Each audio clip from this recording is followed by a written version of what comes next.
Gente,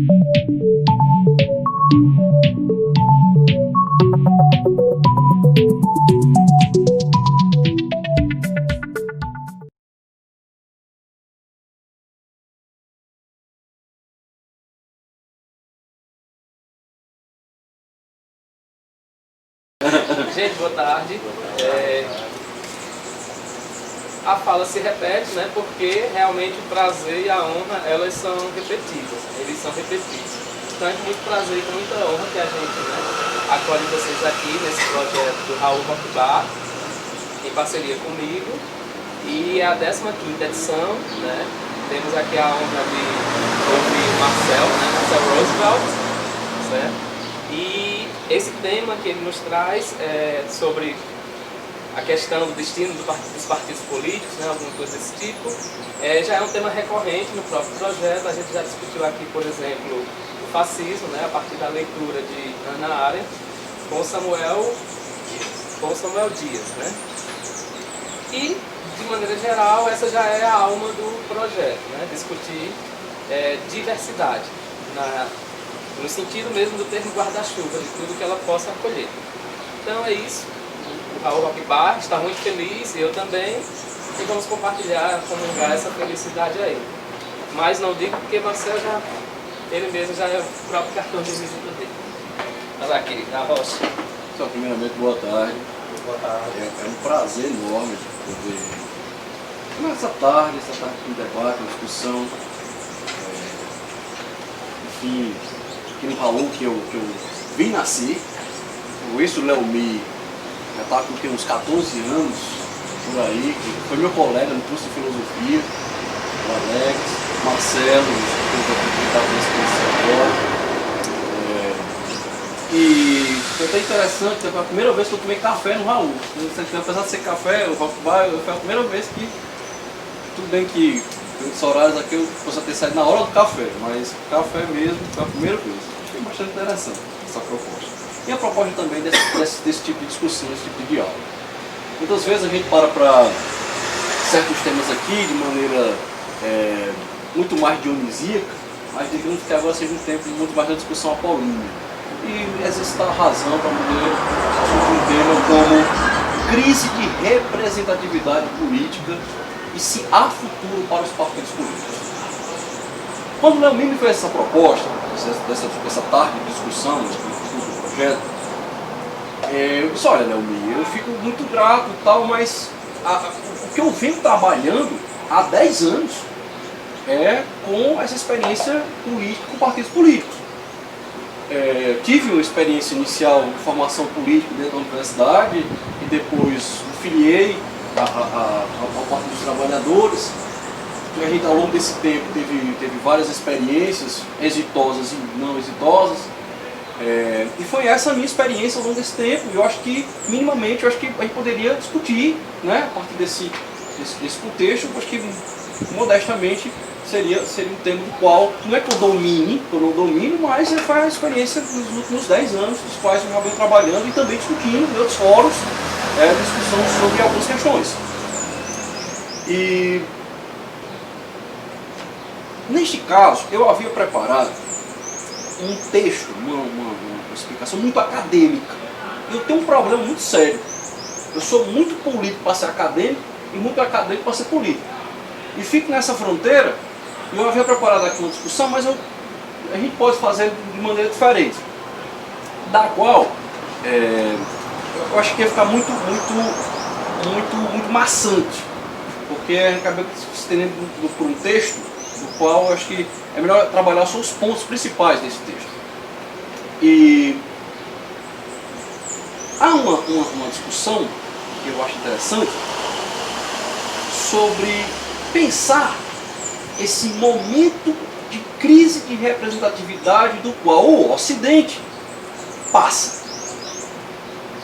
E em 2013, o filósofo italiano Giorgio Agamben, a convite da juventude do Siriza, foi à Grécia, foi a Atenas, para discutir sobre o que ele propunha como poder desconstituinte.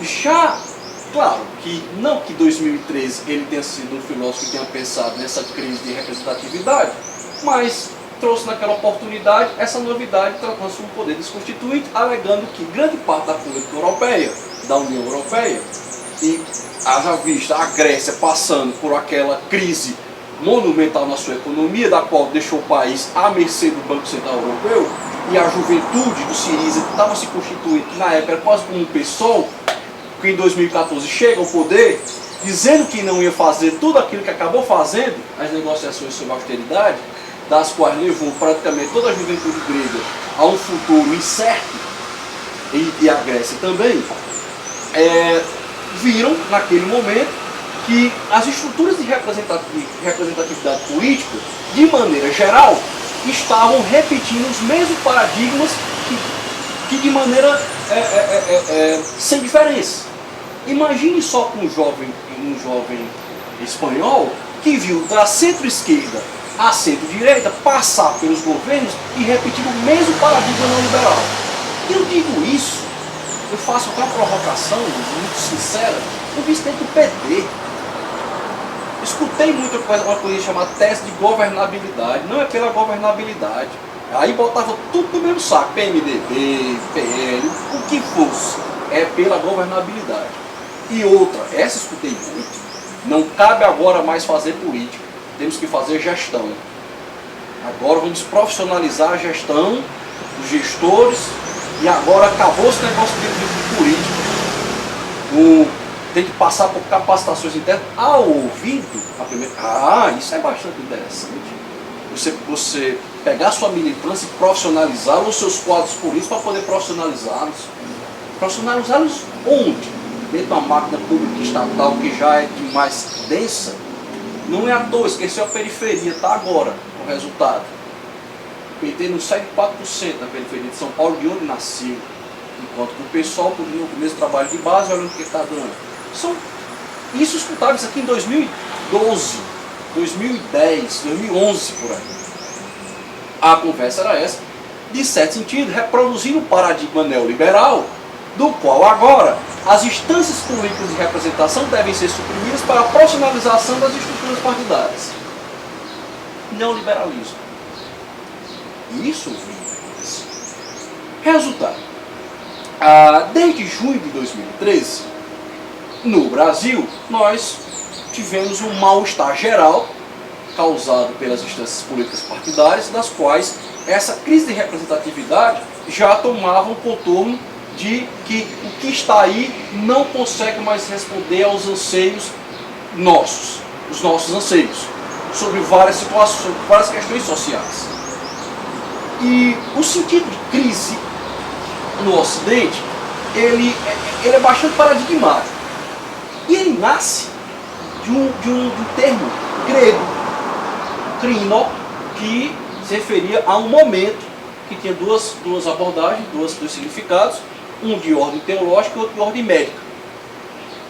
Do termo da medicina, crises se refere ao momento em que o médico tem que decidir se o paciente deve viver ou morrer. É a escolha de Sofia, né? Se tem viabilidade ou não continuar com a terapêutica. E na teologia, crises é o momento em que Cristo irá proferir o julgamento nos últimos dias do julgamento do juízo final. Portanto, crises, o termo de onde vem, se referia-se a um momento específico, né? Ali, do qual haveria um julgamento, né, de ordem cronológica muito bem definido. Note que o sentido de crise contemporâneo, ele perpassa diversos momentos de ordem cronológica.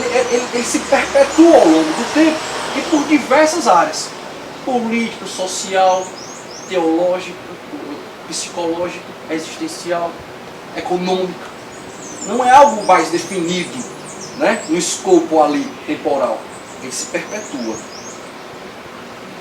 Será que a crise é crise ou é um projeto? Muito bem definido. De descrédito das estruturas governamentais, das estruturas políticas. Nada é algo. E não é um sentimento somente nosso, isso é mundial. E nas instâncias de representação que a modernidade nos levou, principalmente após a Revolução Americana e a Revolução Francesa, nascem as estruturas dos partidos políticos. A gente tem a noção de que surge na França, mas não, ele surge um pouco anterior, mais ou menos no mesmo período, tanto a experiência americana quanto a experiência francesa, né? Lógico que na França é mais clássico a divergência lá dos girondinos e dos jacobinos e do que veio se constituir depois. E as instâncias de representações políticas, elas acabaram sendo, de certa forma, as estruturas mais clássicas. Lógico que você também tem associações depois dos trabalhadores, dos sindicatos, enfim, mas os partidos políticos, ao longo do século XIX e depois do século XX, eles se consubstanciaram com mais força em termos de representação política. Isso é um fato. No entanto, a academia tinha ainda problemas de como compreendê-los na sua lógica, na sua estruturação. Mas isso muda no ano de 1951, com a edição do livro Os Partidos Políticos, Les Partis Politiques, do professor francês Maurice Duverger. 1951, Os Partidos Políticos, do professor Maurice Duverger. Na época, o jovem professor, edita esse livro, do qual ele não vai analisar mais do ponto de vista das estruturas ideológicas dos partidos políticos. Não era mais essa a discussão. A discussão era a estrutura interna e as implicações de ordens sociológicas e jurídicas dos partidos políticos a partir da experiência ocidental. E olha como isso é fantástico. Duverger lança seu livro em 1951, pós-Segunda Guerra, pós-reestruturação da vitória das democracias ocidentais contra o nazifascismo. E a Europa, naquele caudilhão político, ideológico, cultural que vem ali a partir dos anos do pós-guerra. E um outro momento também estava acontecendo, que era o chamado neoconstitucionalismo. A Alemanha passava por um período autoritário, do qual veio a guerra e tal, e novas constituições estavam surgindo, novas formas de organização dos estados. E as formulações de Duverger ainda estavam no campo hipotético, politicamente hipotéticas. Não havia uma experiência, não havia experiências empíricas das quais pudessem embasar seus dados, as suas conclusões. E ele começa a postular possíveis implicações dos sistemas eleitorais. Que os sistemas eleitorais implicam na organização direta dos partidos políticos. Essa implicação, eu falo isso, Alex, por quê? Para a época, isso pode parecer hoje, mas isso é assim mesmo. Opa, peraí, depois que o leão está amarrado, todo mundo quer passar a mão na juba. Mas na época, no período em que novas formulações de organização estatal estavam havendo, a partir do chamado neoconstitucionalismo, depois do fim da Segunda Guerra, como a lei fundamental, como a Constituição Alemã, 49, e depois do constitucionalismo mais tardio, que veio a Itália, a Espanha, Portugal e o Brasil e a América Latina, depois dos seus períodos autoritários, os quais passaram. Então, a lógica de Duverger era mais ou menos o seguinte, tanto ficou conhecido como as leis de Duverger, sobre a dinâmica dos partidos políticos. Leis que acabaram levando essa denominação de maneira didática e até meio jornalística, porque ele não era a sua intenção produzir leis sociais de maneira positivista, nem muito dizer que os partidos políticos iam agir de tal forma como se fosse probabilisticamente daquela forma. Não é bem isso. Mas acabaram levando essas denominações que vocês podem escutar depois, as leis de Duverger, e isso se refere à dinâmica dos partidos políticos. Bom, e ele começa a dizer que, olha, sistemas eleitorais de turno único tendem a gerar um sistema eleitoral bipartidário. Exemplo, o que acontece na política dinâmica americana. Em sistemas majoritários de disputa em segundo turno, tende a levar a um pluripartidarismo. né? O segundo turno ele foi criado com a lógica de que a pessoa que tivesse uma maioria, digamos, de 20%, 30%, né, acabasse não levando a eleição no primeiro turno, mas que houvesse um segundo turno em que pudesse haver uma maioria relativa de 50 mais 1, 50% mais 1, que pudesse levar, portanto, a eleição. Então isso tende a um pluripartidarismo, de fato. E os sistemas proporcionais, dos quais já são para isso mesmo. Os sistemas proporcionais são mais interessantes porque até a minoria ela é politicamente representada no poder. Está aí a opção do Ocidente, da grande parte das democracias ocidentais, pelo parlamentarismo. Porque acaba que as minorias, contudo, acabam já sendo representadas nas lojas de formação dos gabinetes ou dos governos. Quando o governo não consegue ter um voto de desconfiança, é desfeito ali e reconforta a nova eleição, a partir dos partidos políticos representados nos parlamentos. Bom, essa lógica, eu estou falando isso, hoje pode parecer algo dado, mas para a época, em 1951, foi uma grande novidade. Essa formulação teórica, digo, novamente, hipotética até então, mas que se corroborava a partir da observação fática do que veio se observar nas democracias ocidentais. Outra classificação, outra tipologia famosíssima do Maurice Duverger era sobre a natureza e a estrutura dos partidos políticos, uma classificação que ficou conhecida como partidos de quadros e partidos de massa. Partidos de quadro e partidos de massa. Essa tipologia básica, mas ajuda a nos explicar muito. O que são partidos de quadros? São partidos que a gente encara hoje como partidos fisiológicos. São partidos que já partem do poder. Já partem de oligarquias já pré-estabelecidas. Por exemplo, o Partido Conservador Brasileiro, ou o Partido Republicano Paulista, que nasce já representantes do Senado no tempo do Império. Esses partidos sempre existiram, são partidos que já estão representados no poder, já são detentores do poder. E ali eles se reorganizam e muitas vezes as suas divergências são divergências regionalizadas. O melhor exemplo é o PMDB, ou o MDB, como se fala hoje. É um partido regionalizado. Ele muitas vezes tem dificuldades de se congregar, uma dinâmica interna, por exemplo, uma certa disciplina interna. Eles são representações de oligarquias locais já pré-estabelecidas. Em contraposição aos partidos de massa. Os partidos de massa, eles são externos ao poder constituído. Eles vêm de outras representações, de outras instâncias, como, por exemplo, os partidos das classes operárias, os sindicatos, que se organizam a partir de outros eixos fora do poder, a fim de tomar o poder, de chegar ao poder, para que lá eles possam se reestruturar, enfim. Ou então, os partidos que vêm de certas categorias, que estão fora do poder.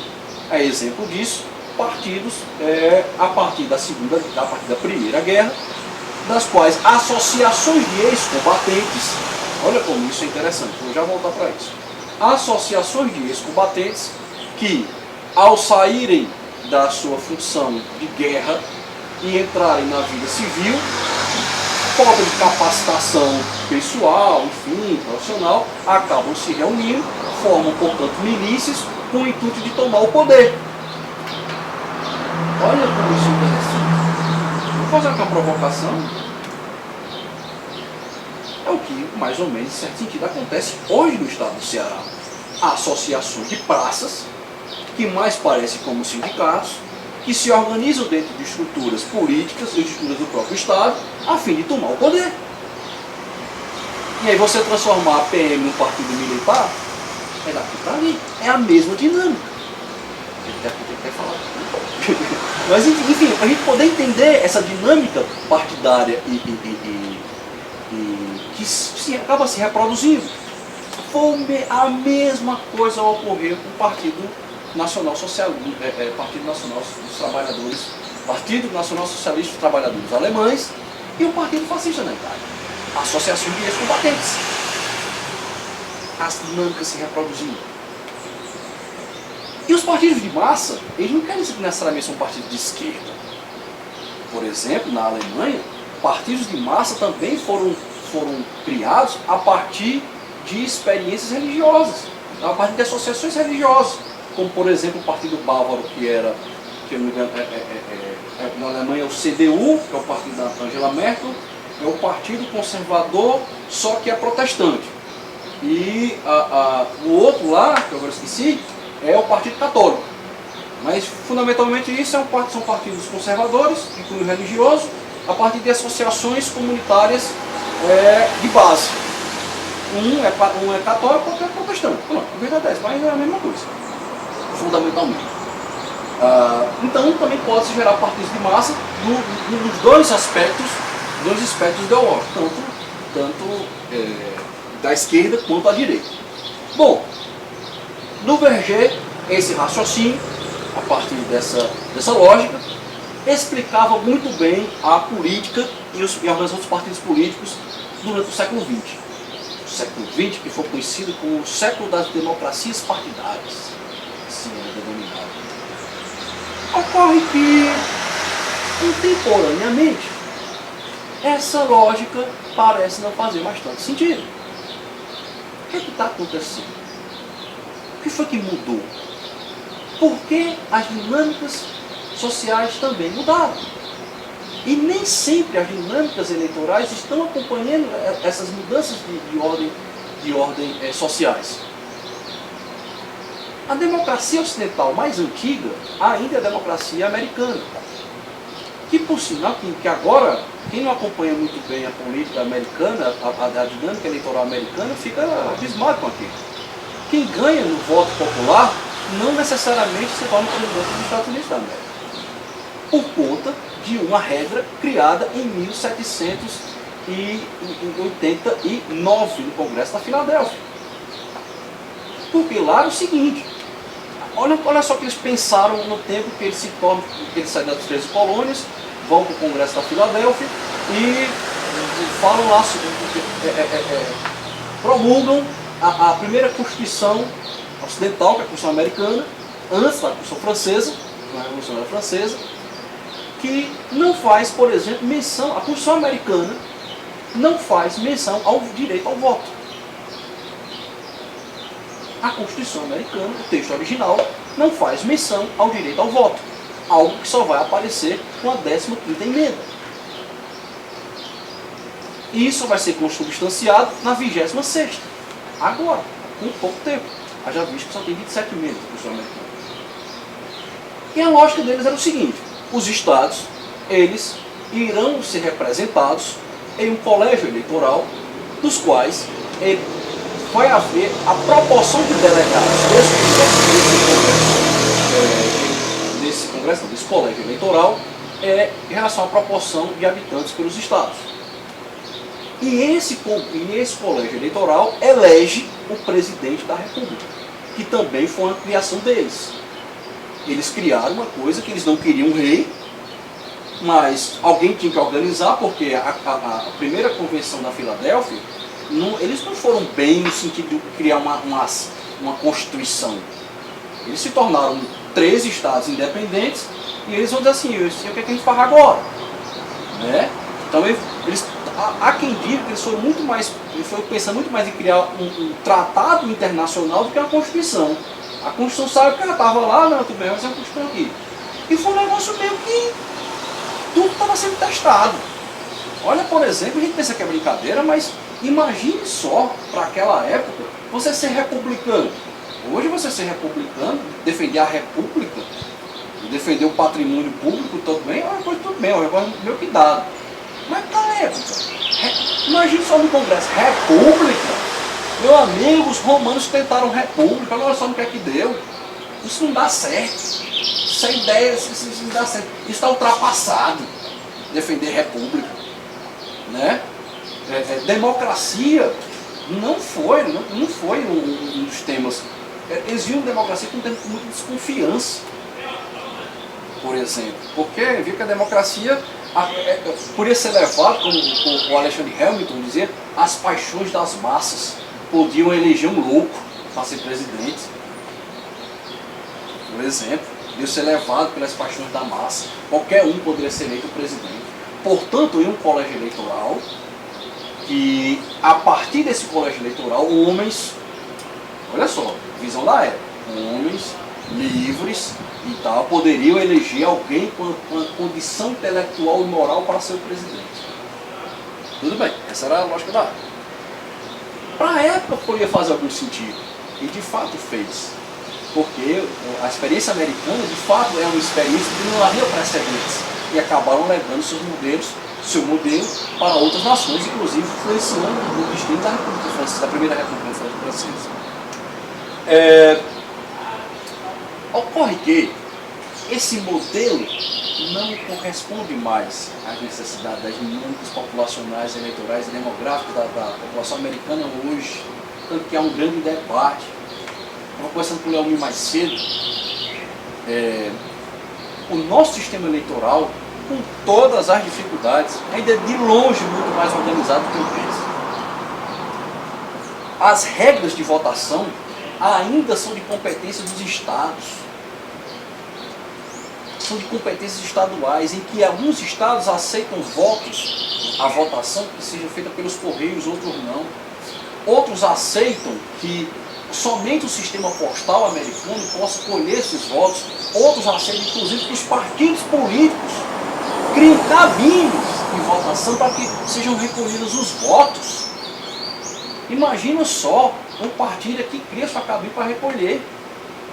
Há alguns estados, inclusive, que permitem que o candidato seja o mesmo que organiza a eleição.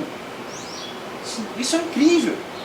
E eles, lá há muito tempo, devido às discussões sobre direitos civis, principalmente a partir da década de 60, das quais direitos dos afrodescendentes americanos, os direitos civis de maneira geral, direito à igualdade, a igualdade racial, que foram grandes discussões, conseguiram também, em 65, uma importante lei que foi o direito ao voto, a lei do voto, que colocava como competência de fiscalização da União a fiscalização em relação aos votos.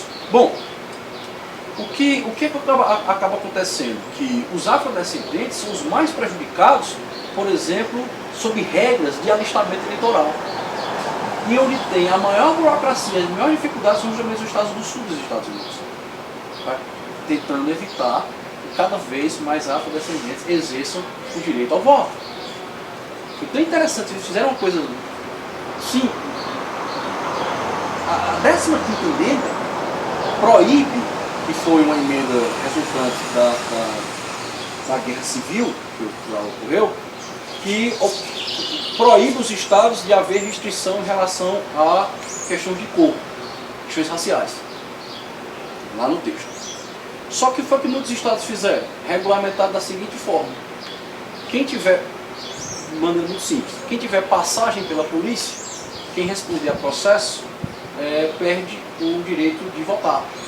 Aí qual a população que mais suscetível de prisão nesses estados? Ou seja, tira o aspecto racial, mas coloca o criminal, que por sinal, por coincidência, é justamente a população que mais incide sobre pequenos, médios e grandes delitos. Como uma maneira de burlar justamente essas garantias constitucionais. Bom,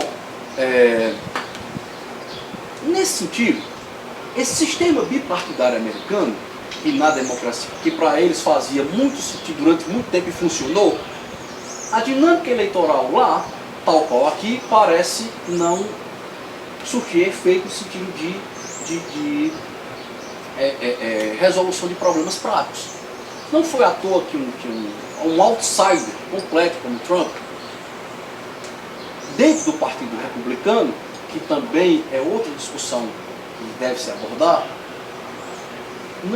é como se não existisse mais um partido republicano, mas instâncias da organização da sociedade civil que vêm dos partidos políticos constituídos, sua chance de chegar ao poder.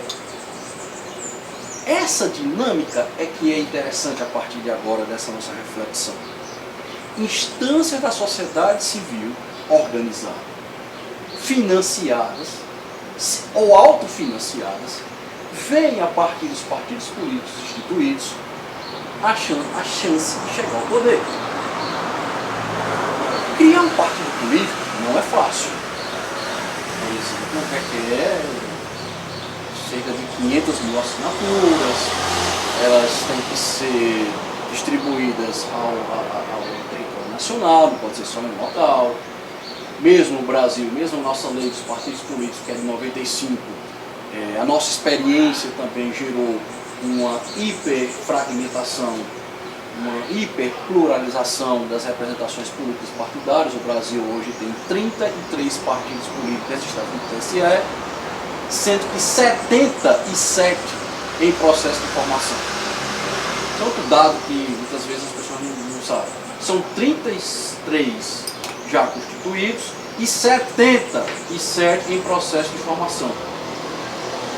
E a nossa experiência faz só que essa quantidade de partidos políticos, elas tendem de fato a minguar. Porque está acontecendo um outro movimento, um outro fenômeno, que são os movimentos. E não é só no Brasil que isso ocorre.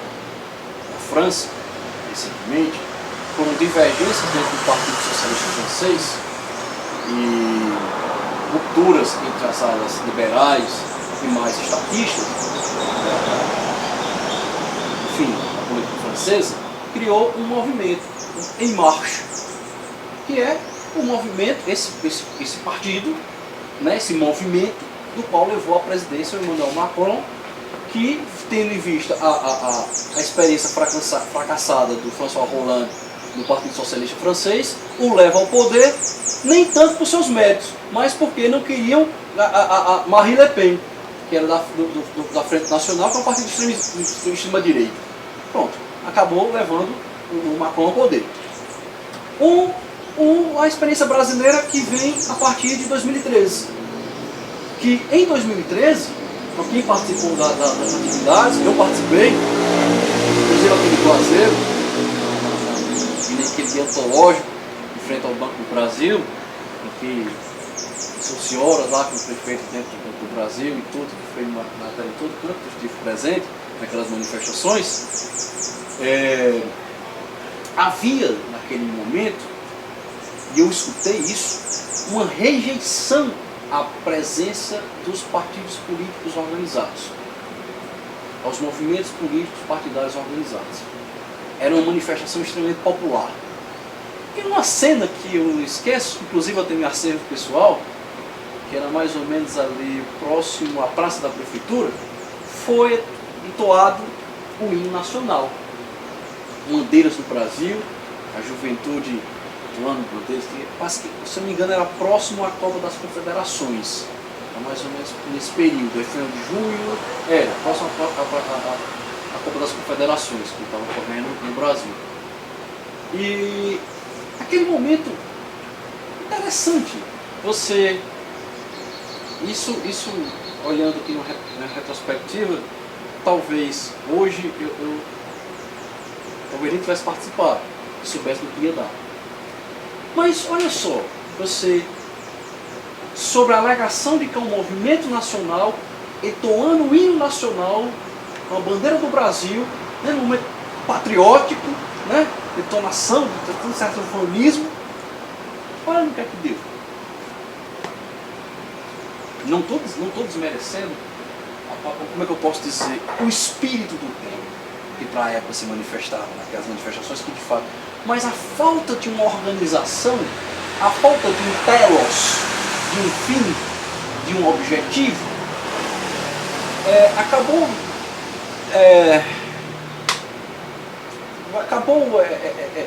derretendo as estruturas partidárias brasileiras e concomitante veio a Lava Jato. Não muito diferente, a mesma coisa aconteceu na Itália, a partir da Operação Mãos Limpas, Manipulidos, na década de 90, que derreteu o sistema político italiano, do qual resulta Berlusconi. No nosso caso, não muito diferente. Imagine só um presidente que é eleito por um partido de aluguel, como são várias legendas no Brasil, da qual o mesmo presidente, o Jair Bolsonaro, acaba se tornando hoje presidente há quase um ano sem partido e consegue governar. Será se é necessário mesmo haver partidos ou haver um programa que consegue executá-lo de maneira muito bem feita? Programa de destruição. Não consegue propor nada, mas para destruir sim, em diversas áreas. Ou seja, o paradigma gerado durante o governo do PT, da tese da governabilidade parlamentar, caiu por terra. Porque está se provando que até mesmo sem partido, o que não quer dizer que você não tem representação por uma agenda dentro do parlamento, você não consiga governar. Era necessário encarar. E bastou-se que possa ser alguém da extrema direita a tentar mostrar o caminho das pedras, sabe? E a partir dessa eu até listei aqui, eu listei aqui alguns movimentos dos quais surgem no Brasil a partir dessa conjuntura. Por exemplo, o chamado MBL, a gente conhece, por exemplo, o Movimento Brasil Livre, que surge em 2014. O movimento Vem Pra Rua também surgiu em 2014. O movimento Acredito, que surge em 2017. O movimento Brasil Conservador, que surge em 2015. Os Livres, que é o pessoal ligado ao PSL, em 2016. O Renova BR, em 2015. O Muitas, a partir de 2017. O Ocupa Política, em 2017. O Agora, que surge em 2018. Movimentos. O que é que isso dá ideia, até do ponto de vista heractiano, assim, do ponto de vista mais filosófico, né? O que dá ideia de movimento, senão de contradição, de devir, romper com a inércia, romper com a estrutura rígida das representações partidárias, sabe? E eles são tão organizados, esses movimentos, que eles agem de maneira a usar as estruturas inertes dos partidos políticos ao seu serviço. A deputada Tabata Amaral, você já ouviu falar, acho que nunca mais ouviu falar, desde o voto dela para a reforma da Previdência. Olha como isso é incrível. Ela é ligada a um movimento chamado Movimento Acredito, que surge em 2017. Esse movimento é um movimento até grande. Conseguiram até, né, muita adesão e tal. Movimento Acredito, que era um movimento de centro-esquerda, com uma perspectiva mais moderada em certos aspectos, dos quais trocavam vários debates até bastante interessantes. Entre eles, um de matriz que envolvia a questão da reforma da Previdência. A deputada até então se tornou uma figura muito conhecida dentro da esquerda, muito queridinha, conseguiu derrubar ministro e tal, não sei o que, era o rostinho novo, mas o programa de atuação parlamentar não era ligado à estrutura partidária do partido do qual ela se filiou, mas a um movimento do qual ela adivinha. E daí, portanto, surgem muitos aspectos relativos à dupla militância, das quais muitos desses parlamentares filiam-se muito mais à agenda dos seus movimentos do que às suas instâncias, do que às suas representações políticas partidárias. Tanto é pelo caso da Tabata Amaral, desde o voto dela contrariando a orientação do partido na reforma da Previdência, de lá para cá, alguém já ouviu falar dela? Por quê? Porque o próprio partido retira dela, por exemplo, o direito a sentar numa comissão parlamentar de inquérito. Porque isso é que é incrível. As instâncias partidárias acabam também sendo subjugadas pelo condicionamento da dinâmica de votações a partir do regimento interno da Câmara e do Senado. Porque é ali onde o jogo está sendo jogado. Qual é a matéria que vai chegar em pauta? Quais são as possibilidades de que um parlamentar consiga fazer uma emenda, um substitutivo dentro de um projeto de lei? A quem será dada a relatoria de projetos importantes? Imagina só, imagine você ser relator do orçamento da União. Se no seu gabinete para de chegar gente, para de chegar corporações, imagina só a quem será dado. A quem será dada a presença de uma CPI? E quem indica? O líder do partido. Dentro do condicionamento lá dos regimentos da Câmara e do Senado. Bom, só para trazer, só voltando à discussão. Pronto, a deputada em questão vota contra a orientação do partido, uma vez fechada a questão, e naquele momento ela já está jogando jogada de geladeira. Ninguém escuta mais falar, porque não é dado mais para ela visibilidade. A fria lógica da política. Se você não está conosco, assuma-se logo, sai do partido, ou então assuma sua orientação. Mas aqui você não dá mais. A mesma lógica se aplicou ao MBL, que os seus quadros que surgem a partir da destituição da Dilma assumem várias legendas, uma agenda da qual ele pode ver que naquilo ali, né, se tiver aquele partido ali que dá para entrar no poder, e aqui a gente vê vários exemplos, inclusive aqui em Juazeiro, vários militantes do MBL, não vou citar ninguém, mas e você vê, já está ali no partido tal, não sei o quê, com a possibilidade de chegar ao poder. Ou seja, a lógica do movimento, a depender de como os partidos políticos irão entender essas novas formas de organizações sociais, pode-se então ter aí um norte de atuação, né, de como isso irá se processar. Fato é que a lógica de estruturação que acabou sendo fomentada, que acabou sendo estruturada nos partidos políticos, pensando no século XX, sobre aqueles paradigmas dos quais eu me referi, tudo bem, fazia todo sentido. Mas agora, as dinâmicas sociais, a interação, essa nova revolução da comunicação, que foi a única coisa que de fato se globalizou, não responde mais. Isso não é só no Brasil. Isso é uma insatisfação geral dentro do Ocidente, e também eu digo mais também de outras observações para ir a Primavera Árabe para poder atestar isso. Bom, eu acho que foi muita coisa. Você encerrou? Não, Essa tua fala nisso citou a formular a seguinte pergunta, né? Sobre Tabata Amaral. Sim. Ela faz aquele discurso, como você lembrou bem, derrubou o ministro, né? E ao mesmo tempo ela foi pega como a queridinha das esquerdas, né? Por trás dessa tábua dela estava associada à Fundação Lema, Sim. Né? Que a gente sabe que é onde está o capitalismo norte-americano, e a Fundação Lema, de maneira, né, representando o capitalismo associado à educação. Não faltou expertise da esquerda em ter absorvido tão rapidamente um discurso que é bonitinho, e a esquerda sabe fazer esse discurso bonitinho. Não faltou expertise na hora que se associa ou que pega como símbolo.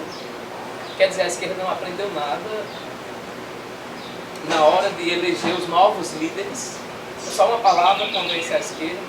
É isso que eu estou querendo problematizar. A sua pergunta tem duas implicações seríssimas. A primeira, uma que é quem paga a conta. Quem paga a banda escolhe a música. Em última análise. Quem financia esses movimentos?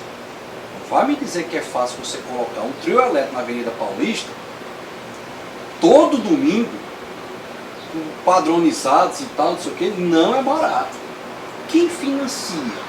Primeira pergunta. Isso é uma discussão séria, e não só no Brasil. Não só no Brasil. Só para problematizar, as eleições americanas agora, tem umas associações lá, por exemplo, tem uma chamada Citizen United, Cidadãos Unidos, da qual eles burlam o sistema de prestação de contas eleitorais dos candidatos. Que é o seguinte, é uma associação de cidadãos livres que fazem campanha para determinado candidato, que essa campanha não entra na contabilização da sua campanha. Por exemplo, hoje o Joe Biden conseguiu mais recursos para a campanha do que o Trump. Isso publicizado com transparência. No entanto, várias outras associações fazem a campanha para o Trump sem entrar na prestação de conta dele. E é propaganda eleitoral descarada, porque a legislação lá não cobre esse tipo de anúncio por cair na emenda que é relativo lá à liberdade de expressão. Quem é que financia? Quem é que paga a conta? Primeira coisa. Isso aí já é desses movimentos enfim, a essa problemática. A gente pode achar, inclusive eu escuto muito isso, muitas críticas ao fundo partidário. Meu amigo, em outras democracias, há briga para que as campanhas possam ser geridas por fundos públicos. Porque há transparência, ou há necessidade de haver transparência e prestação de contas. Porque a maneira, o nosso problema é que isso não é simples, ou seja, como eu posso dizer, isso é uma condição do descrédito das representações políticas instituídas. Portanto, já vamos partir desse pressuposto, há o descrédito. E as soluções que acabam vindo acabam sendo mal vistas. Mas o fundo partidário e o financiamento público de campanha é uma estrutura que tende a ajudar, principalmente os partidos que têm mais dificuldades no financiamento para a sua própria existência. No caso da esquerda, como você colocou, não existe a esquerda. Não está. Porque fica parecendo que a esquerda se reúne dentro de uma sala. E aí tem até briga, diz que a esquerda só se une quando está presa. Porque, sabe, porque o que ocorre, em última análise, é que há várias percepções de luta por igualdade social. E há várias discussões enormes dentro da esquerda instituída. Já vista, por exemplo, a esquerda tradicional, trotskista, stalinista, bota só rola sangue. Porque, assim, há várias divergências nesse processo. No entanto, eu concordo com você no sentido de você poder trabalhar as novas lideranças. Mas o processo dos quais passamos recentemente, foi tamanha destruição dos quadros. Eu digo isso, não digo de fora não, digo dentro do PT. O PT fez questão de se desmobilizar. O PT destruiu suas instâncias de representação política de base. São Paulo é o melhor exemplo disso. Olha a aceitação dentro do PT da periferia paulista. O PT se tornou um partido dos jardins, do Itaim Bibi, de uma certa classe média. Olha que vai lá para Itaquera, falando do PT. Porque se tornou um lugar mais do mesmo. Então o que acontece? A esquerda se institucionalizou, começou a usar sapatênis, né? Achando toda na moda e tal, aquela coisinha, sendo para ser aceita. O resultado nunca vai ser aceito. E essas instâncias foram destruídas. O movimento estudantil, de maneira geral. O movimento estudantil está, enfim, outros movimentos que acabam sendo surgidos, até mesmo de maneira voluntária, até o exemplo do Levante e tal, os movimentos muito organizados. Mas, de maneira geral, foi isso. Então, acaba que esses novos quadros, não havendo bem um controle, sabe, ou uma formação, que eu digo mais, não tem mais nem como haver. Porque a estrutura das quais surgiu essas novas lideranças, que você tinha muito tempo, levava muito conhecimento. Por exemplo, a gente pensa que isso é brincadeira, mas você se torna um dirigente em um partido de massa, como, né, ele leva muito tempo, porque o cara vai conhecendo você, né, de muita coisa, né, e tal, não sei o quê. E ainda acontece problemas. Quem imaginava que o Palocci ia sucumbir a uma delação premiada tão fajuta em cima do processo eleitoral, do qual, né, imagina só, deve você conhecer uma pessoa dessa, deve ser muito tempo. Por exemplo, Bolsonaro chega ao poder, tá aí o Brasil, 25 mil cargos comissionados na esfera pública da União. 25 mil cargos comissionados. Quem é quem no jogo do bicho? Você não tem partido, você não conhece, Você vai para onde você conhece, Forças Armadas, PM. Aí bota PM para ser no Ministério da Saúde, bota general para não sei o quê. Aí você conhece. Terrível, terrível. Aí você conhece de onde vem seus quadros. Você não tem experiência de gestões municipais, gestões estaduais, sabe? Você acaba não tendo, você vai para aquilo que você tem. E para ocupar essas instâncias de decisões políticas e administrativas. Aí ele está errado. Eu posso questionar de onde a experiência desse, mas do ponto de vista político, é o que vai caçar com a arma que tem. Se é essa, vai tu mesmo. Pelo menos a ideologia do quartel me ajuda, uma vez que eu não tenho uma formação política partidária clássica, tradicional. Mas nesse sentido você está certíssimo. Mas eu volto a dizer, não há bem uma esquerda. Há movimentos de esquerda, há instâncias de esquerda que lutam e até mesmo da esquerda. Por exemplo, questões de ordem identitárias, né, das mais variadas possíveis, que vem, por exemplo, no discurso de gênero, uma luta ou o pressuposto de atuação política mais importante que a igualdade social. E é completamente diferente do marxismo tradicional. Falando dos movimentos, né? Tem duas perguntas, né? Primeira, assim, como tu vê esse movimento, se esse gigante acordou, né? Era o termo usado, né?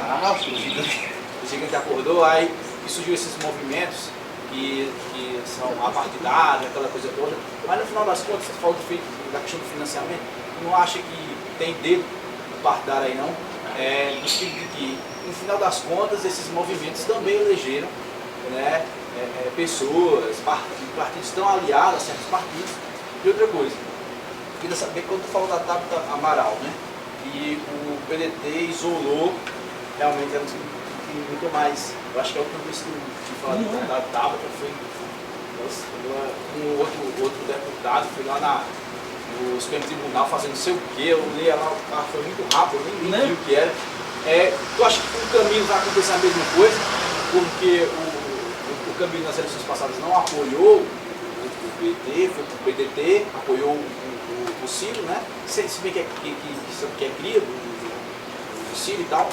E agora que está sendo atacado pelo Luiziano lá em Fortaleza, dizendo, não sei se tu chegou a ver, que ele falou assim, pessoa jogou indireta, falando que quem é do partido deveria apoiar, quem é do partido e tal, jogando direto para o Camilo. Tu acha que o Camilo, depois, tu acha que ele vai seguir isso do PT? Essa é a minha questão, as duas. E tu falou, eu vejo, por exemplo, a aliança também que está acontecendo com o PT aqui com o Arnon, né? E o PSDB está com o Gleidson, né? Essa fragmentação dessa esquerda, né? Sim. Que essa dinâmica da esquerda que não se entende mais, realmente você achava que entendia. Se você puder comentar alguma coisa sobre isso também. Eu vou pegar de trás para frente. Marcelo, a nossa experiência, a experiência republicana brasileira, na sua constituição do poder,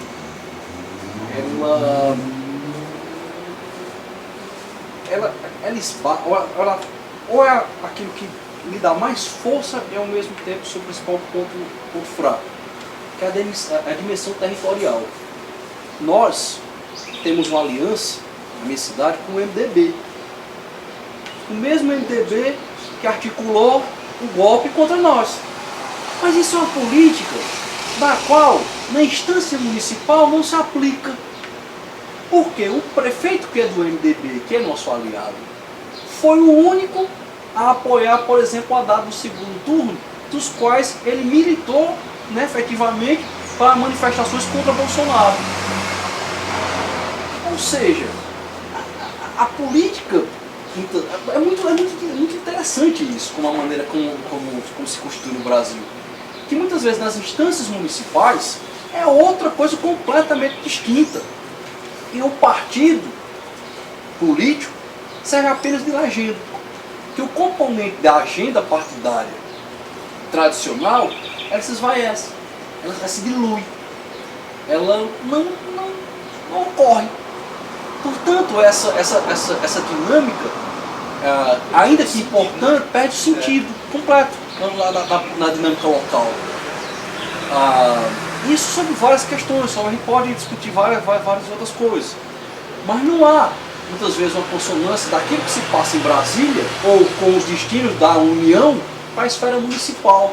Meu amigo, isso não é só na política. Isso é em termos de repasse, isso é em termos de política pública. Saúde, por exemplo, quem que precisa de um serviço de saúde e recorre à União? Quem que vai no Ministério Público porque não teve uma cirurgia ou foi negado um medicamento de alto custo, e você vai ao Ministério Público da União representar contra a União? Eu digo isso porque eu já trabalhei em administração pública. Meu amigo, que chegava de ações por parte do Poder Judiciário para ser fornecido determinado tratamento a um paciente específico, desequilibrava todo o orçamento, por exemplo, da atenção básica municipal. Simples assim. Chegava-se lá, por exemplo, uma cirurgia no qual custava 30 mil, 40 mil reais e tinha que ser dado. Ainda que o município depois entrasse com ação de regresso para receber depois esse recurso, mas o que imagina o que é 30 mil dentro de um município pequeno que desequilibra toda a atenção básica, por exemplo, em medicamento para hipertensão, que é da competência municipal. Isso não é, olha só, eu estou falando isso em termos de gestão pública, a mesma coisa acontece, essas contradições que são dentro da democracia, que o Brasil, que eu acho até que o Brasil absorveu muito bem. Ou seja, nós não trazemos discussões de ordem nacionais para as instâncias municipais, porque do contrário, meu amigo, um arco de aliança a nível de município seria quase impossível. Aí, lá para trás, os partidos políticos, nesse sentido, que há financiamento por parte dos partidos políticos ou dos interesses por trás dos partidos políticos, não tenho a menor dúvida. Não tenho a menor dúvida que há de partidos políticos que representam determinados setores muito bem organizados, como por exemplo do agronegócio. Que há financiamento nesses movimentos, mas não tenha dúvida. Há interesses externos envolvidos aí, não tem a menor dúvida. Há lobbies, sendo, por exemplo, um dos maiores lobbies, lobby é uma palavra, aqui é caso de corrupção, nos Estados Unidos é institucionalizado os lobbies. Um dos lobbies mais poderosos que há dentro dos partidos americanos é o lobby pró-Israel, que paradoxalmente é tocado não pelos judeus americanos, mas sim pelos cristãos. Interessante isso. Não é nem os judeus lá que são tudo pró-Israel assim, os judeus americanos, mas sim certas correntes cristãs. E não muito diferente aqui no Brasil, porque se uma pessoa tem na rede social capaz a bandeira de Israel, dos Estados Unidos, tem uma coisa aqui. Você já olha aqui e tá só um exemplo, sabe? E são, né? Então, esse tipo de financiamento são tudo. Quem paga a conta? O que acontece? O que é que não há? Como são associações civis, como são associações individuais, eles não têm o mesmo rigor da prestação de contas que os partidos políticos têm, que devem prestar conta sobre o fundo partidário, os eleitorais e tal. Não são. Então é aquela coisa, acabam se associando, conseguem financiamento e tocam suas agendas. De maneira, há quem chame isso de partidos clandestinos, há quem chame isso de dupla agenda, de dupla militância, né? Eu citei o caso da Tabata Amaral porque eu acho um dos casos mais emblemáticos, inclusive dentro da esquerda. Porque foi um exemplo, sim, fantástico, né? Eu estou certo, não estava nem lembrando. Aí eu falo até, eita mesmo, né? Cadê ela? Que fim deu, né? Então, né? Só um exemplo no qual a gente vê como essas estruturas estão ocorrendo. E outra coisa, por exemplo, voltando lá no início da fala, nós precisamos de um convergente. Falta um morrista convergente contemporâneo que consiga, a partir de um quadro teórico hipotético, analisar essa atual conjuntura e poder nos dar um norte na interpretação dos fatos. Eu acho que falta isso. Falta alguém nesse sentido. Mas talvez seja um quadro tão complexo que qualquer sistematização atual, ou a tentativa de sistematizá-la, possa logo cair em desuso completo. Simples assim.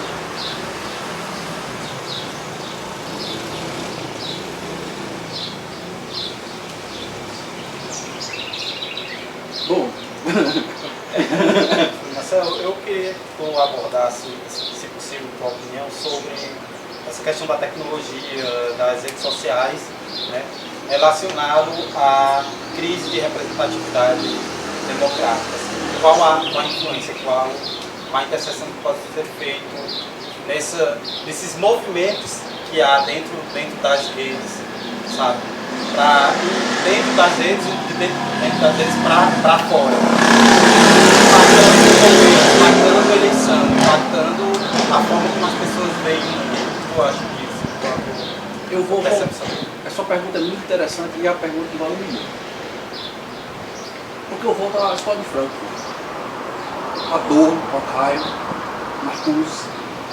O que é que havia na escola de Frankfurt? A mesma discussão que nós temos hoje. Só que para a época era a TV e o rádio.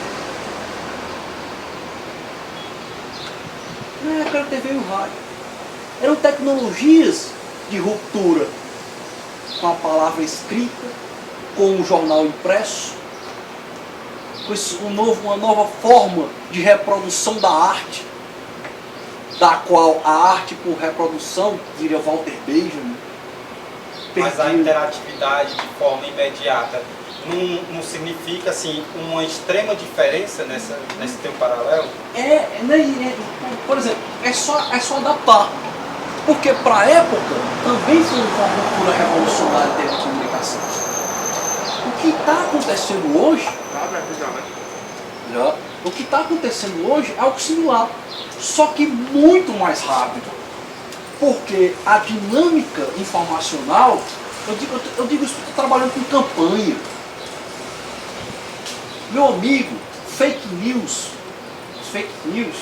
tanto de um lado quanto do outro, isso é a grande verdade, né? É uma praga. E quando vem uma, quanto ao seu lado, na disputa eleitoral, é um inferno. Grupo de WhatsApp é um inferno. Ajuda e prejudica na organização de uma campanha, porque uma informaçãozinha que no local que saiu errado, meu amigo, sugere para você desfazer. E a possibilidade de mobilizar também. Antes você utilizava de semanas para mobilizar para um comício, hoje é questão de horas. Então essa ruptura informacional que a gente está percebendo, a gente trabalha também com isso, que ela nos ajuda, ela ainda não foi devidamente assimilada. A esquerda perdeu feio. A esquerda, por exemplo, perdeu feio. Eu não sei se por uma questão, olha, eu vou falar até polêmico. Eu não acho que foi por moralismo. Eu não acho. Eu não acho que a esquerda não partiu para uma rede de fake news. Não foi por, pessoal, isso é errado. Não, isso é imoral. Eu sinceramente não acredito nisso. Eu já posso. Acho que eu estou na idade que eu estou novo demais para ser velho demais para ser novo. Mas né, estou naquela fase, né? Eu já não posso mais pecar por ingenuidade. Mas o fato é que as instâncias político-partidárias do processo eleitoral não assimilaram bem esse novo momento. E levou de lavada. Nem para combater. E também as instâncias do poder instituído judiciário, dos processos eleitorais, demoraram muito para responder. O TSE, por exemplo, foi irresponsavelmente omisso com essas estruturas de fake news, por exemplo. Então, Leomir, a sua pergunta é uma pergunta paradigmática, porque é isso que está acontecendo e isso não foi devidamente assimilado. Mas, em uma entrevista recente, do professor Vladimir Saflat, eu achei fantástica essa entrevista, e ele falou uma frase que eu achei, assim, para mim, eu notei. Como é que se combate o perigo virtual? É com real, é com novas formas de afeto. O que há por trás disso é uma crise dos afetos, uma crise das interações sociais. Diria Hobbes, é uma crise do corpo político, da proximidade, da interação, sabe? Disso aqui. Está faltando quem congregue, quem agregue, quem reúna. Esse movimento aqui, no universo como nós, é um movimento de resistência. Sabe? Já é possível um movimento de resistência no universo de produção virtual, da qual pouco se liga com a responsabilidade da mensagem. Uma discussão como essa, uma discussão da ágora, da presença, né, do arauto poder tomar a palavra e efetivamente conversar. Meu amigo, é isso que falta. E nesse sentido, por exemplo, ainda que a mobilização possa ser feita de maneira virtual e muito mais rápida e efetiva, a formação ainda requer esse tipo de cuidado, de conhecimento, né, de interação, de afeto. E esse componente a esquerda também perdeu, porque também se tornou, Alex, de se apresentar às periferias, às comunidades, de 4 em 4 anos, só para pedir voto. E como salvacionista. Também se tornou messiânica, porque somente uma figura é que é capaz de salvar todos. Do contrário, ninguém mais. E também é outro problema da nossa tradição sebastianista, de achar que Dom Sebastião vai voltar e colocar Portugal novamente como Senhor dos mares. É a mesma lógica nossa. A gente está ainda de maneira subconsciente, né? Ainda tentando reproduzir. Agora, no geral, Leomir, eu posso lhe dizer, é impressionante a maneira pouco crítica que essa sua questão está sendo tratada. Eu vejo mais uma preocupação operacional, ou de aderir, ou de evitar. Há quem acha que tem que aderir mesmo, o processo é esse, né? A gente tem que fazer dessa forma, ou tentar evitar que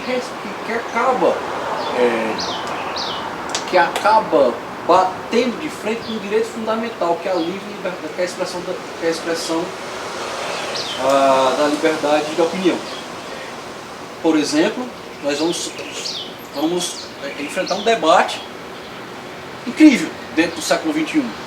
Vamos enfrentar um debate anti-vacina sobre o direito da livre expressão individual, poder falar o que quer. A pessoa vai poder chegar a dizer que vacina não funciona. Direito de não se vacinar, não sou obrigado. E é um retrocesso total, e baseado no direito fundamental da livre expressão. Olha só. Olha.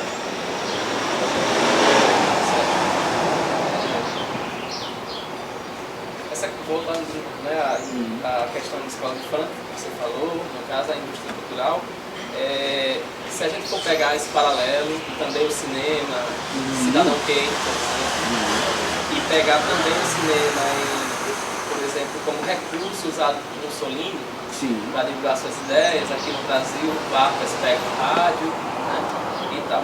Então me parece que o fascismo, vou largar logo assim, tem facilidade demais de operar com esses instrumentos de massa e tal. E a esquerda, né, que você acabou de comprovar que perdeu feio, mas essa perda ela já é estruturada semi-milenarmente, digamos assim. Se pegarmos de Paris para cá, né, se pegarmos na Revolução Francesa, tem aí mais ou menos 250 anos. Então a esquerda sempre pretende ser inovadora, mas na verdade ela está sempre um passo atrás, na medida em que a direita não rompe em bloco, certo? Tanto é que podia ser Bolsonaro como podia ser qualquer um outro que ganhasse. Eles não têm muito esse problema de princípios, né? Então essa pureza que a esquerda carrega, que como você disse muito bem, não é no sentido moral, respondendo a pergunta do Léo, não é no sentido moral. Então a esquerda, ela quer chegar como? É pelo afeto, como você disse, do sapato, se inclui os afetos, ou ela se pretende inteligente, autossuficiente e vai ser sempre um João Batista, uma voz aclamada no deserto, porque não vai ter quem escute. Olha, deu sim, foi muito bom. diversas reflexões. Esses dias eu estava assistindo um vídeo do Joel Jones, um militante esquerdo marxista. E dentro das discussões, eu vou até muito simples. Eu não lembro a quem ele fez a referência, mas alguns setores da esquerda têm um fetiche da derrota, do martírio, é quase religioso. Sabe? A figura martirizada da luta quixotesca contra grandes regimes e aquele sentido de perder, mas no sentido de uma perca romântica, né? Sabe? Corpo de Che Guevara crivado de balas, mas quase com um toque quase que religioso. Daquela figura barbuda, né? O peito dilacerado pelo Estado, ou de heróis que se martirizam, de lutas que eu sei que eu não vou ganhar. Há muito disso também da esquerda, sabe? Há muito esse sentido de martírio, né? Sabe? Que alguns companheiros e tudo, de movimentos sociais, enfim, ainda tem essa visão, eu não tenho dúvida, sabe? Não, eu vou mesmo sabendo que eu vou perder, mas só pela, sabe, tal, não sei o quê. Não, eu vou lutar contra esse regime opressor, mesmo sabendo que eu posso me arriscar, tal. Tudo bem, há diversas formulações nesse sentido. E os pragmáticos. Há um pragmatismo também, os quais entram no jogo conforme... Quando eu falei que eu não acredito que a esquerda, na experiência da eleição de 2018, não adotou o sistema, ou não caiu nesse sistema de fake news, não foi porque ela não entendeu mesmo, sabe? Não entendeu mesmo. Não foi porque, se ela pudesse, do ponto de vista moral, teria feito para ganhar a eleição. Porque, sejamos francos, adotar fake news ou se aliar com o MDB, para mim dá a mesma coisa, a nível nacional. Vamos cair mal aqui para pensar que eu estou aqui falando mal dos da Missão Velha. Não, aqui está aqui São Luís. Não, mas o pragmatismo real, para ganhar a eleição, meu amigo, a gente toca. Fazer fake news aí, dizer que inventava aí, o pior do que a deles inventado conosco. Não tenho dúvida para ganhar a eleição. No entanto, eu concordo que existem também questões de ordem programadas, tradicionais, das quais não tem como você não pagar o preço. Voltando para a Tabata Amaral. Se você a conhecesse desde o movimento estudantil, desde a base, passando por instâncias partidárias, né, e tal, sei o quê, podia ser lento o processo, mas ele é mais seguro. O que ocorre atualmente é que as sucessões tecnológicas são tão rápidas que tecnologias hoje sucedem-se não mais através de anos ou de décadas, como por exemplo o desenvolvimento da televisão. As sucessões tecnológicas são de meses, quiçá semanas. Novos aplicativos, novas formas de interação a partir da necessidade que há dessa nova formulação dos afetos. E deixa de lado o componente assembleário, físico, tradicional, para cada vez mais associações virtuais. Isso é geral, isso é na nossa maneira de pensar, essa maneira de interagir, até na nossa maneira de flertar. Já é assim, é um fato. Só que agora está tomando a dimensão política e de organização pública também. Daí que esses movimentos têm tantos seguidores de maneira tão abrangente que muitas vezes... Vamos imaginar aqui, eu não sou da época, mas o pessoal fala que quando o PT foi surgir, quanto os dirigentes tinham que andar de ônibus, o Brasil inteiro, levava-se muito tempo para formar um diretório, uma cidade e tal, não sei o quê. Olha, e hoje, vácuo rápido de um movimento desse aqui que nasceu há pouco tempo, por exemplo, o MBL, nasceu em 2014, posso discordar, posso não concordar com eles, mas eu tenho que reconhecer a capacidade deles em termos de associação e de disseminação das suas ideias. Os pressupostos éticos, programados e tal, tudo bem, são questionáveis também. Mas também tem uma coisa, esses mesmos movimentos que surgem rápido, eles se esvaecem rápido. No caso, porque as dinâmicas elas mudam completamente, né? Eles A liquidez da já estão dinâmica. pegando pau de briga recentemente entre eles. Tem a ver com dinheiro, com o financiamento deles aí, tem uns que estão dando calote nos outros e tal, não sei o quê. A mesma sucessão que fazem com que esses movimentos existam, também para eles também é perigoso. Mas há uma reversibilidade entre eles mesmos, então dá tudo ok. Mas dos partidos políticos também. Daí que criam-se novas legendas. Acho que não é à toa Eu que falo enquanto bloco, direita e esquerda. Há uma reversibilidade muito grande da direita. Não, porque a direita ela já parte do status quo. Você concorda? Sim. Aí para eles é melhor, porque eles já estão meio que já estão estabelecidos e vamos estabelecer essa ordem da qual ela nos beneficia.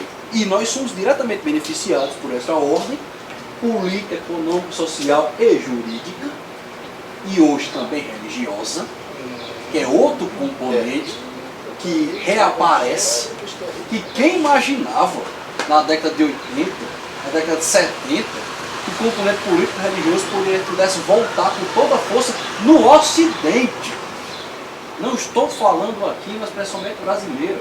É uma questão que eu vou fazer uma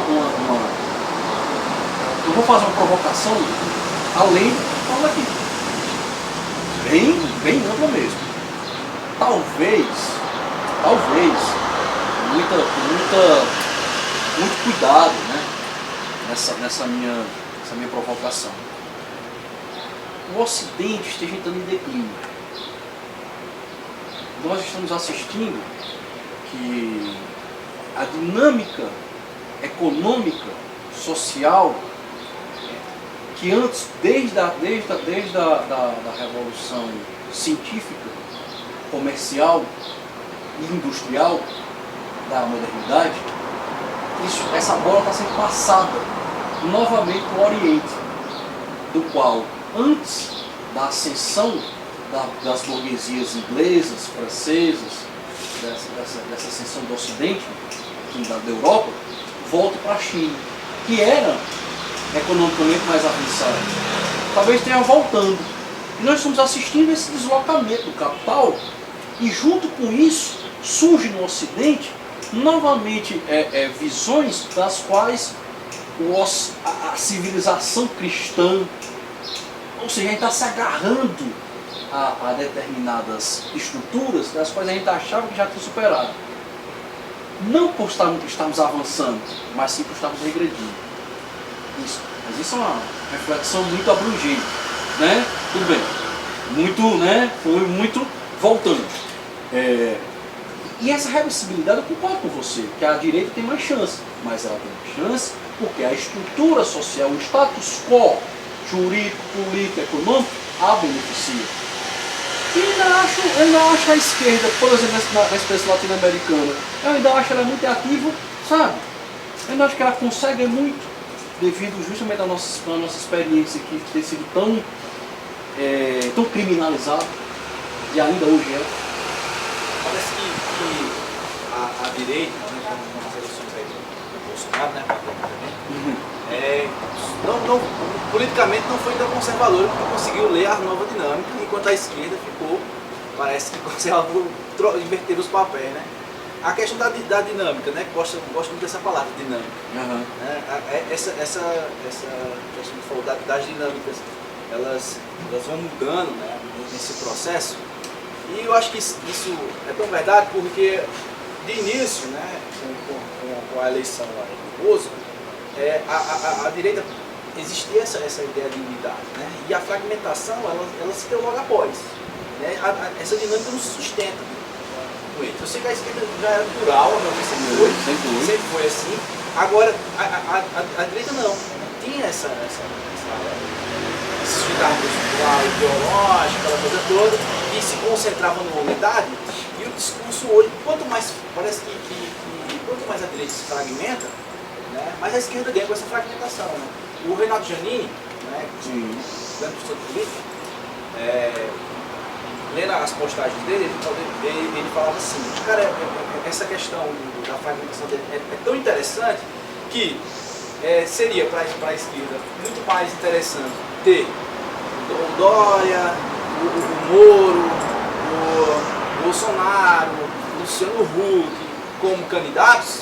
Essa fragmentação seria tal que essa nova dinâmica aí, pega, né, essa palavra, eu não gosto de palavra, mas eu estou usando aqui, seria uma boa para a esquerda na medida que poderia até ter, no segundo turno, ele é um pouco otimista, no segundo turno, 2 participantes de esquerda, uma fragmentação do voto na direita, né, por conta dessa falta, dessa não unidade, né, dessa fragmentação, dessa dinâmica que eles não conseguem.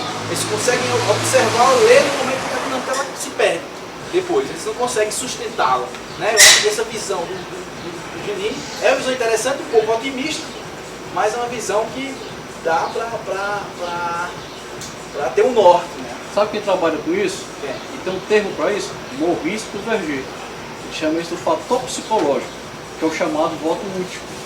O voto útil é o voto, por exemplo, eu não quero eleger Leomir, portanto eu vou votar em Wellington. Sim, às vezes eu voto por negação. Não é porque eu estou favorável à proposta. Joe Biden, não é porque ele vai ganhar, que eu acho que ele vai vencer essa eleição, não é por método dele. Mas sabe o que? É por rejeição ao Trump. Da mesma forma que o Trump foi eleito, ele rejeição a Clinton. Então, essas dinâmicas, elas aparecem, e muitas vezes elas são condicionadas. Ainda que a gente veja que elas são condicionadas e também são, como que eu posso dizer,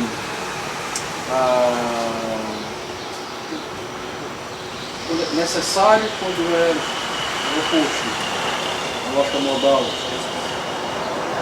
necessário e dispensável, contingentes, isso, não é contingentes. Essa dinâmica ela é contingente. Poderia ser o Bolsonaro, poderia ser outro.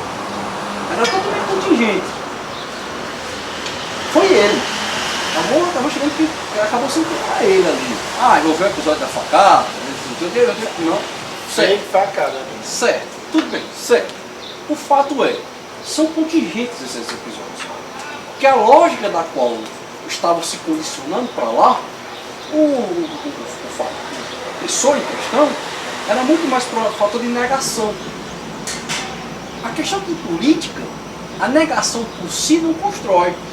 A negação pela negação, em política, não gera uma afirmação.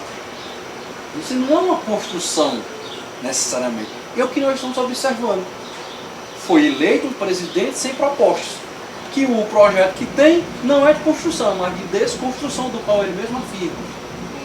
É isso que nós estamos vendo. É isso que nós estamos percebendo. E, meu amigo, como reverter isso?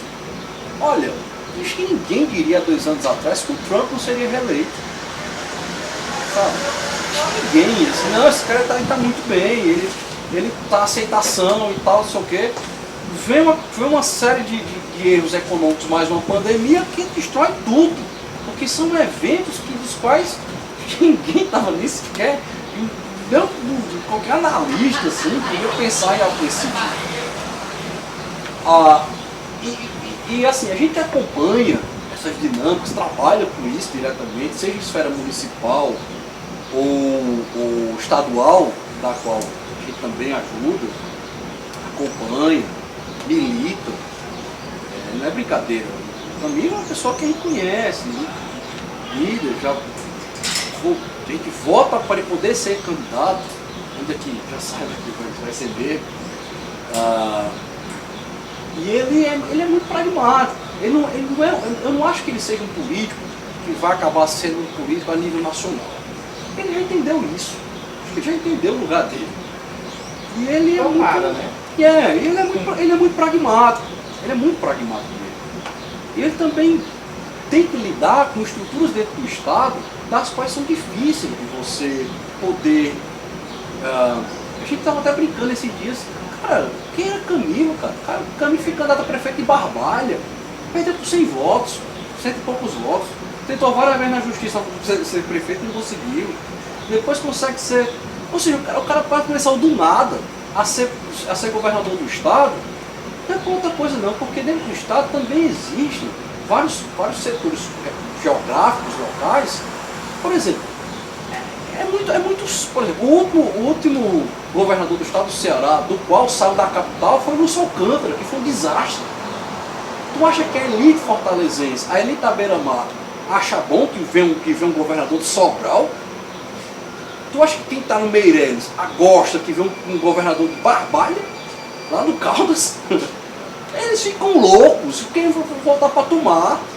E aí são essas dinâmicas que você tem que conciliar. Como? É pesado. Como é que você concilia ao mesmo tempo o Partido dos Trabalhadores, totalmente diverso do estado do Ceará, que é um partido de raiz, com toda a dificuldade, e os Ferreira Gomes, para você conciliar ao mesmo tempo? Meu amigo, um cara desse, não estou também dizendo que é o melhor de todos os mundos, mas... E outra, aí coloca outro fator, o partido militar que surgiu, baseado nas teses, inclusive daquilo que eu falei anteriormente, de estruturas externas ao jogo político, de associações que vêm justamente na política instituída, forma de chegar ao poder. Imagine se o capitão desse se torna prefeito de Fortaleza, a partir da estrutura política da capital, quanto ele não vai poder se projetar, e você vê a partir disso as implicações que isso gera. Falando, eu lembrei do Maquiavel, né? Ele fala que quando o governante sobe por fortuna, por sorte, ele não consegue governar por sorte, né? Não. O cara é eleito por uma fortuna aí, Sim. e é eleito, mas por sorte você não governa, tem que ter virtude. Tem que ter né? virtude. Estou precisando de virtude aí, né? Valeu o tempo. Mais pergunta aí. Não demais. O tema é bem provocador, né? Ele aciona uma série de questões, mas eu por mim me sinto contemplado, senão eu estaria formulando perguntas. Mas é instigante. Olha, pessoal, eu achei fantástico. Pra mim, vou até colocar nesse termo, foi até bom, espiritualmente falando. Sério, essa tarde, quase como uma terapia, assim, no meio de cartado, você precisava colocar certas discussões, e a terapêutica das perguntas nos faz também nos questionar e refletir sobre determinados temas, e que eu me preocupo muito, sabe, Alex? Sabe, meu amigo, com essa onde a gente está indo, sabe? É preocupante. Preocupante também a forma como nós estamos potencializando, criando novas lideranças, debatendo, porque, olha, faz tempo que eu não vi um debate assim desse, nem nos locais onde deveriam ter a ver. E o Raul pode, deve ser assim. Sabe, Alex? Não, entenda, assim, nem os locais em que fomentam esse tipo de debate, não há um debate como este, não há uma discussão como essa. Incrível isso. Eu estou saindo daqui realizado. Foi muito bom poder chegar aqui nessa tarde, a gente sentar, tomar um cafezinho e conversar. A partir de um tema do qual a gente traga já alguma experiência de vida e de trabalho, no meu caso, com essas questões, e ver que de fato é um ponto de resistência. Resistência a esses movimentos, essas sucessões paradigmáticas tecnológicas e também políticas, das quais a gente dificilmente acompanha. E eu me sinto novamente agradecido pelo convite, meu amigo, e eu espero que a gente possa em outro momento também conversar sobre outro tema nesse sentido, a partir dessa discussão, continuar ajudando no projeto, que é fantástico mesmo. Estava até brincando comigo, quantas vezes a gente debate política aqui nas mesas aqui, tal, não sei o que, depois bebe, tal, não sei o que, e aí, mas, ou seja, a gente discutia mais nos momentos dionisíacos, né? Agora, digamos que aqui seja mais uma estrutura apolínea, né? Vai voltar para a razão.